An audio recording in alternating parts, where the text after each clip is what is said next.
destiny, King Philip IV of France. This man was heavily indebted by the order. When he asked for even more loans, the order refused. King Philip decided it was time for the Knights Templar to meet their maker. On Friday the 13th of October 1307, a multitude of knights were arrested, including their Grand Master, Jacques de Molay. After years of imprisonment, he and many others were burned at the stake. Medieval documents state that Molay called out a curse over the king and the Pope, Clement V, who had failed to protect them against the wrath of the king, and who had even dissolved the order through his papal bull, Vox in Excelso. Although the Pope dissolved the order, he did not formally condemn it, which would have been normal in those days. 1 month later, Pope Clement died. 8 months later, King Philip died. Ironically, the Pope's body was burned to ashes by a fire that was caused by lightning that struck the church where he was lying in state. The king died of a stroke he suffered during a hunt. But, contrary to what our history teachers have told us, the Order of the Knights Templar did not end here. New orders were founded with new names that were basically the continuation of the Knights Templar. Think Military Order of Christ in Portugal, Supreme Order of Christ in Italy, and so on and so forth. In every European country, the Knights Templar simply lived on the way they had, as if nothing much had changed. Only the order names had.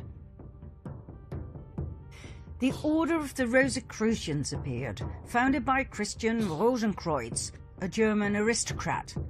Was it connected to the Knights Templar? Absolutely. The sign of the equal-armed cross of the Knights Templar was combined with a rose. It can be found in medieval churches across France, Spain and Portugal.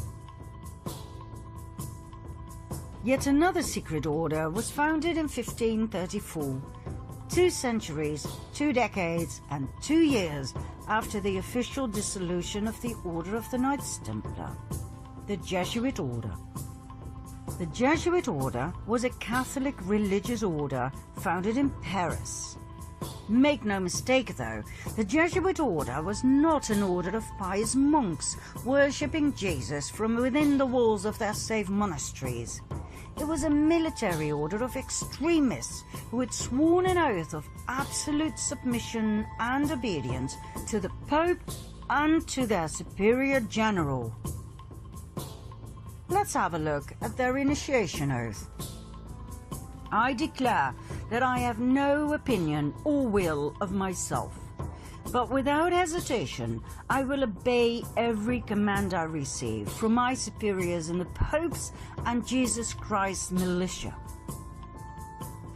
I promise further and declare that when the opportunity arises, I will conduct a ruthless war, secretly or publicly, against all heretics, Protestants and liberals, as I am instructed to do, to exterminate and destroy them of the whole earth, and that I will not spare age, sex or class, and that I will hang up, burn, boil, cook, peel, strangle, and bury these shameful heretics, rip the stomachs and wombs of their wives, and crush the heads of their children against the wall, for the purpose to destroy their horrible race forever.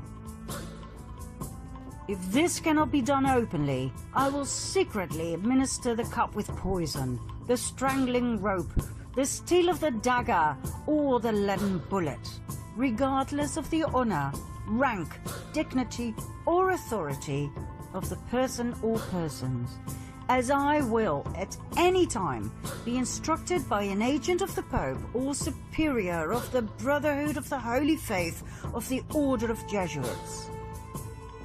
In confirmation of which I hereby dedicate my life, my soul, and all of my corporal powers, and with this dagger which I now receive, I will subscribe my name written in my own blood, in testimony thereof. And should I prove false or weaken in my determination, may my brethren and fellow soldiers of the militia of the Pope cut off my hands and my feet, and my throat from ear to ear, my belly opened, and sulphur burned therein, with all the punishment that can be inflicted upon me on earth, and my soul be tortured by demons in an eternal hell forever. Not exactly what you would expect from an order of Jesus, right? Mind you, when we refer to the Jesuit order in relationship to the Cabal, we are not talking about the lower segments of the order. I personally know of Jesuit priests who are wonderful human beings and who've brought a lot of beauty and wisdom into this world. What we're referring to here is the top of the pyramid, the absolute elite of the order, better known as the Jesuit Council. Documents from the Golden Age show us that the Jesuit order grew into an extremely powerful group of men. Their influence went far beyond the religious world. It stretched all the way into the secular. They infiltrated the old Masonic lodges. The Masons were skilled tradesmen in the construction trade. They worked with their hands. They worked hard, physical labor. The infiltrated Jesuits were allowed to join because of their contributions in the area of architecture, science and arts. They were called the Free and Accepted Masons, hence the name Freemasons. The Freemasons were wealthy men with a special knowledge of architecture. It is known that they were especially interested in the Temple of Solomon, just like the Knights Templar. Furthermore, they were focused on the preservation of esoteric knowledge, for instance about the Kabbalah. The fascination with the Temple of Solomon is not the only link between the Freemasons and the Knights Templar. Even today, the York Rite administers 3 orders of Masonry, one of which is the Knights Templar. The Knights Templar of the York Rite is a military branch of the Freemasons, just like the medieval order of the Knights Templar. They both have the symbol of the equal-armed Red Cross. So, in short, the Freemasons were a highly secretive group of powerful Jesuits who had infiltrated the countless Masonic lodges across the world. They founded their own umbrella lodge in 1717, the Premier Grand Lodge of England, and that would turn out to be their salvation. What happened? The Jesuits had become way too powerful to the liking of 80 heads of states worldwide who obviously felt threatened by the powerful order. They banned the order and put pressure on the Pope, Clement XIV, to do the same. In 1773, the Pope succumbed to their demand.